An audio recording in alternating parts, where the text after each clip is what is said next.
굉장히 뭐 72시간 만에 키이우를 점령할 수 있다 이런 이야기도 들렸었는데 지금 보면 1년 반 지난 시점에서 좀 전개 양상이 예상과는 다른 것 같아요. 물론 여기에는 뭐 미국이라든가 유럽 같은 그런 여러 나라들이 진짜 단일 대우로 뭉쳐서 러시아에 제재를 하고 있고 네. 이런 모습이 사실은 우리 인류 역사에서 그렇게 흔한 모습은 아니거든요. 특히 가장 중요한 거, 우크라이나인들이 그 어느 때보다도 진짜 결사항전의 의지를 갖고 현재 싸움에 임하고 있다는 점이 가장 중요한 것 같습니다. 국민들의 의지가 바탕이 되고 있다. 네. 그렇죠. 근데 이게 예. 좀 문제는요. 사실은 러시아가 그런데 전략적으로 지금 패배하고 있다 이렇게 단언할 수 있느냐? 이건 조금 힘들거든요. 일진일퇴의 공방전을 하고 있는 건 분명한데 개전 이후에 어쨌든 우크라이나의 동남부의 4개 지역 굉장히 오랫동안 지금 현재 점령을 하고 있는 그런 상태잖아요. 무충지라고 부를 수 있는 그런 지역들이죠. 네, 여기다가 지난 5월 같은 경우에는 바흐무트라고 굉장히 중요한 싸움이 있었는데 네. 여기서도 러시아가 어쨌든 승리를 하고 그 과정에서 바흐무트를 점령을 했습니다. 근데 이 바로 바흐무트 공방전에서 가장 큰 역할을 했던 그런 주체가 있죠. 프리고진이 이끄는 바그너 그룹이 굉장히 큰 역할을 했는데요.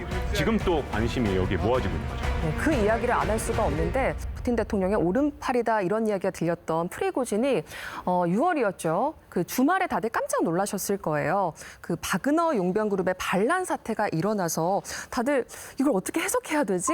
굉장히 놀랐던 기억이 납니다. 저도 뉴스 보고 진짜 깜짝 놀랐었거든요. 네. 이거 도대체 무슨 일인가. 근데 물론 조짐이 없었던 건 아닙니다. 있었거든요. 푸틴하고 프리고진 사이에 굉장히 갈등 국면이 여러 번 연출이 됐었죠. 그래도 그렇지 프리고진이 진짜로 군사 반란을 일으키고 모스크바까지 진군을 하고 모스크바까지 네, 진군을 하다니. 200km 남기고 네. 거기서 멈췄잖아요. 그때까지만 해도 정말 이 세계가 긴장을 하고 지켜볼 수밖에 없었던 가장 큰 이유가 러시아는 세계에서 핵무기가 가장 많은 나라입니다. 그러다 보니까 혹시 여기서 내전이라도 일어나면 이게 혹시 세계 정세에 큰 악영향을 미칠까 봐 일촉즉발의 상황을 여기 지켜봤거든요. 네. 그런데 어쨌든 막판에 벨라루스의 루카셴코 대통령이 중재에 나섰고 이 프리고진 군대가 회군을 하면서 일단 최악의 상황은 피했다. 이런 분석이 있는 거죠. 그러니까 지금 어쨌든 일단락은 된 상태인데 이 사건은 프리고진이 이끄는 바그너 그룹 그리고 푸틴 대통령의 관계에 대해서 다시 한번 세계가 주목하게 됐던 그런 사건인 것 같습니다. 자, 그 이야기도 들어보겠습니다.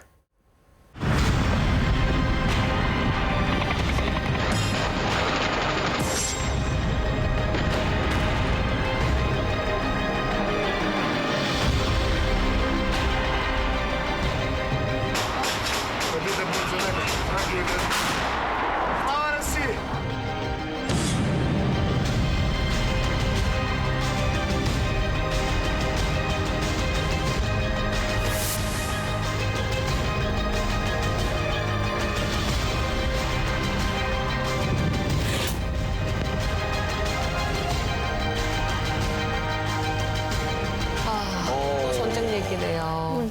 잘 몰랐네. 영화에서 본 것 같은데. 나는 그냥 전쟁하면 그냥 군인 대 군인 이렇게 싸우는 건 줄 알았는데 용병이 많이 들어가 있나 보네요. 근데 사진을 딱 보니까 가운데 있는 분이 약간 나이가 있어 보이는데 좀 힘이나 쓰실까 싶은데 현장에 나와 계시네. 근데 지금 현재 이 사람은 이 바그너 그룹의 주인입니다.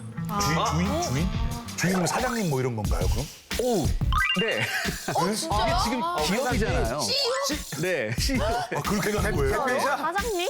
네. 근데 대부분 가리고 블러 처리했는데 이 사람 얼굴만 정확히 나왔죠. 그러니까. 이 사람이 누구냐? 바로 바그너 그룹의 수장 예브게니 프리고진입니다. Я обращаюсь к президенту Украины Владимиру Александровичу Зеленскому. Подразделения ЧВК «Вагнер» практически окружили Бахмут. Они бьются, но жизнь их под Бахмутом коротка. Дайте возможность им покинуть город. 중요한 게 뭐냐면 이 프리고진이라는 사람은 지금 푸틴의 오른팔로서 전쟁의 전면에 나서 있거든요. 최측근. 어느 정도냐면은 우리가 보통 이제 올리가르이라고 하죠. 그러니까 소련이 예전에 냉전 시절에 붕괴되고 나서 이제 러시아가 다시 새로 탄생했잖아요. 네. 그 다음에 신흥 재벌이 된 사람들이 있어요. 올리가르키. 예. 그 신흥 재벌이 된 사람들 중에 가장 입지전적인 인물입니다. 이 사람이. 사람이 원래 젊었을 때는 별 볼 일 없었어요. 더군다나 범죄자였습니다. 어머나. 예, 사기, 절도, 그다음에 심지어 성매매까지 했던 그런 사람이었다. 뭐 전직 뭐 이런 범죄도 아니고 다 그냥 예. 다 좀 쪼잔한 그냥 거네. 바닥이네 바닥. 네, 법 아닌가요?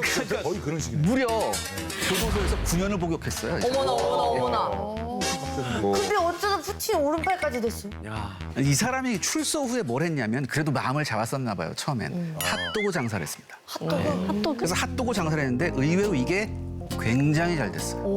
그래서 레스토랑을 열었어요. 레스토랑을 열었는데 여기에 푸틴이 방문을 합니다. 맛있어. 우연히. 근데 푸틴이 방문했는데 먹어보니까 맛있었어요. 근데 또 푸틴이 그런 거 있잖아요. 야, 이거 맛있다? 사장 데리고. 어머머머.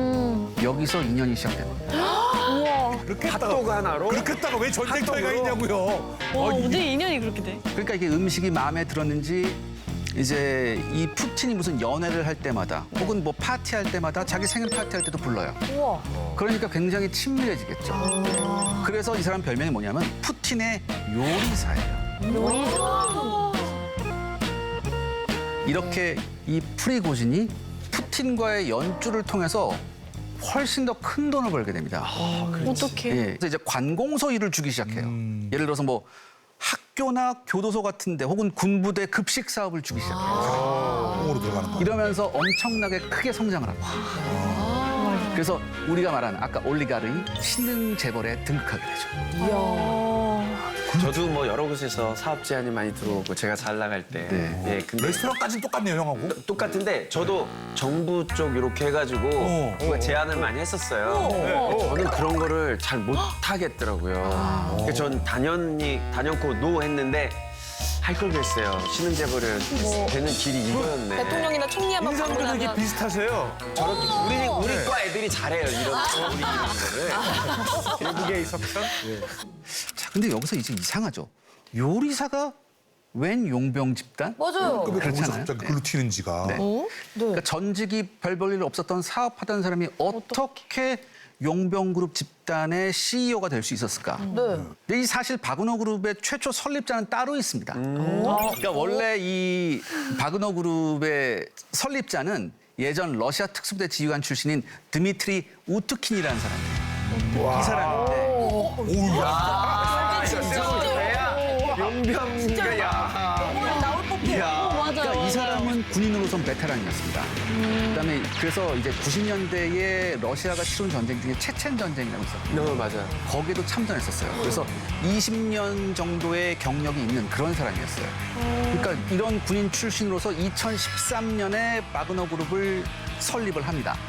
근데 회사를 세웠으면 뭐가 필요합니까? 자본. 돈이 그렇죠. 있어야죠. 돈이 필요하죠. 여기에 돈을 댄 사람이 누구냐? 아까 그 푸틴의 요리사였습니다. 이 프리고진이 막강한 재력을 앞세워서 이 바그너 그룹에 합류를 하게 되죠. 완전 따뜻죠. 근데요, 쌤, 궁금한 게요. 지금 설립된 지 그럼 10년이 넘은 거잖아요. 네네네. 그럼 우크라이나 전쟁에 활동하기 전에도 뭔가 있었다라는 말씀이신 거예요? 네, 좋은 질문입니다. 굉장히 많이 있었어요. 예. 그래요? 그러니까 이 바그너 그룹이 국제사회에서 모습을 드러낸 게 2014년. 그러니까 그때 이제 크림반도를 러시아가 합병하게 돼버리죠. 바로 그때였습니다. изнурительного плавания Крым и Севастополь возвращаются в родную гавань. 그런데 거기서 가장 중요한 역할을 한 게 이 리틀 그리맨인데 원래 이 리틀 그리맨은 러시아군 특수부대에 있는 병사들이 대부분이었고 우리가 얘기했던 그 바그너 그룹 용병들 있죠? 그 용병들 일부가 이 리틀 그린맨에 들어가서 활약을 하게 됩니다. 아니 쌤 그래도 저 리틀 그린맨이라 분들은 왠지 정규 네. 군일 것 같은데. 정규군이면 해외 파병되는 정규군이면 반드시 있어야 되는 게 있어요. 저 복장에서. 뭘까요? 국기나 마스 맞습니다. 같은 거. 국기죠. 우리도 해외 파병 부대일 때 태극기 달고요. 네, 그렇죠. 미군이 해외 작전할 때도 다 성조기가 붙어 있죠, 팔에.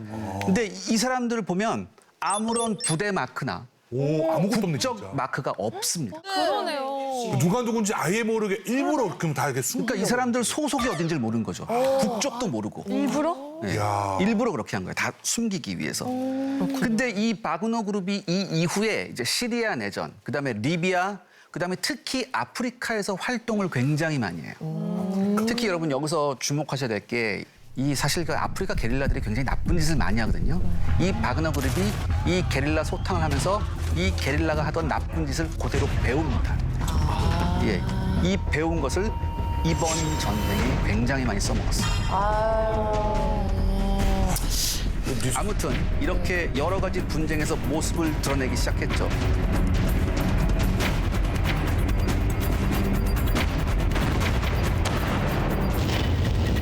근데 사실 러시아에서는요, 네. 용병을 쓰는 게 엄연한 불법입니다. 왜요?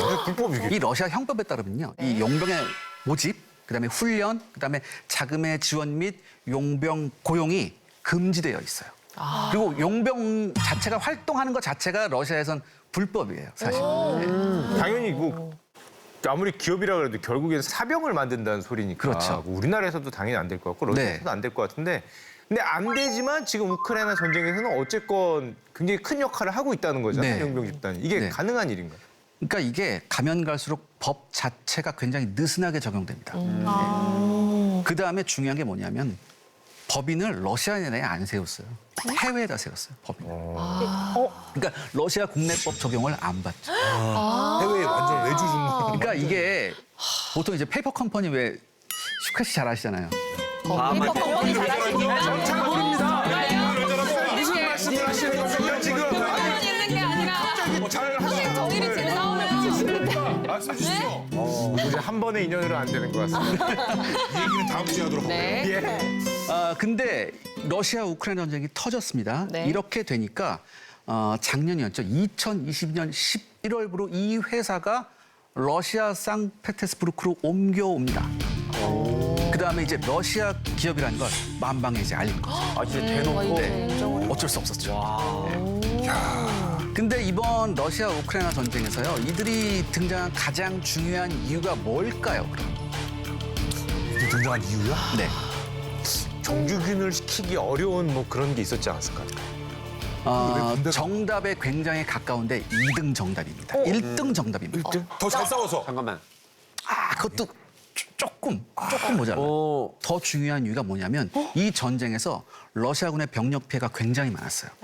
이 병력 피해의 공백을 메우기 위해서 훨씬 더 적극적으로 이 바그너 그룹 직원들이, 용병들이 투입되기 시작했습니다. 러시아 정규군의 네. 피해가 네. 너무 커서. 많아서 굉장히 컸어요. 그럼 여론이 또 안 좋아지고. 그러니까. 그러니까